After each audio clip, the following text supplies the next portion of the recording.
La copertina dell'ultimo numero di Famiglia Cristiana in edicola mostra una frase del Vangelo per stigmatizzare l'operato del ministro degli Interni Matteo Salvini.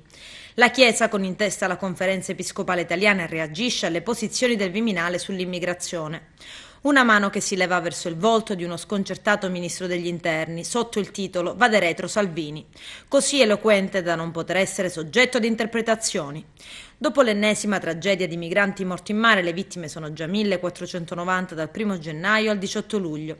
Famiglia Cristiana fa il punto sull'impegno della Chiesa italiana. Nell'inchiesta sull'emergenza migranti, Famiglia Cristiana pubblica anche testimonianze e storie e inserisce due editoriali.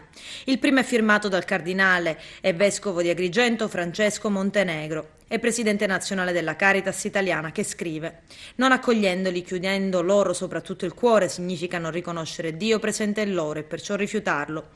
Mi chiedo, rifiutare Dio non è un atto di ateismo? Dobbiamo dunque sporcarci le mani e non trincerarci dietro il silenzio talvolta complice, conclude Montenegro.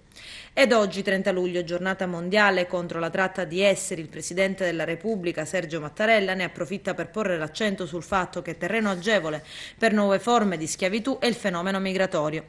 La schiavitù, sottolinea, ha rappresentato una delle maggiori vergogne dell'umanità. Torna a parlare Giusy Nicolini, ex sindaco di Lampedusa.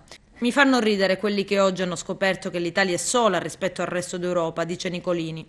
Non hanno idea di che cosa vuol dire essere soli quando vivi in un posto di 20 km quadrati popolato da 5.000 persone e sei il primo approdo sicuro. Solo dal 2014, con l'operazione Mare Nostrum, la prima e unica operazione dichiaratamente umanitaria, Lampedusa, prosegue l'ex sindaco delle Pelagie, ha iniziato a essere un po' salvaguardata, visto che le persone salvate in mare sono state ridistribuite in Sicilia, Sardegna, Puglia e Calabria. Ma il 2011, con 60 o anche 65.000 persone sbarcate, è stato davvero drammatico per la nostra piccola isola.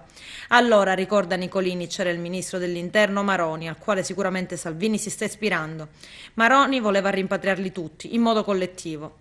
E poi tenere i migranti parcheggiati in mare è una follia. Come dimenticare il naufragio del 3 ottobre e i 366 morti, più del terremoto d'Abruzzo? Certamente essere bocciata alle elezioni, conclude, mi ha dato grande amarezza, ma non è che prima mi sentissi poi così supportata.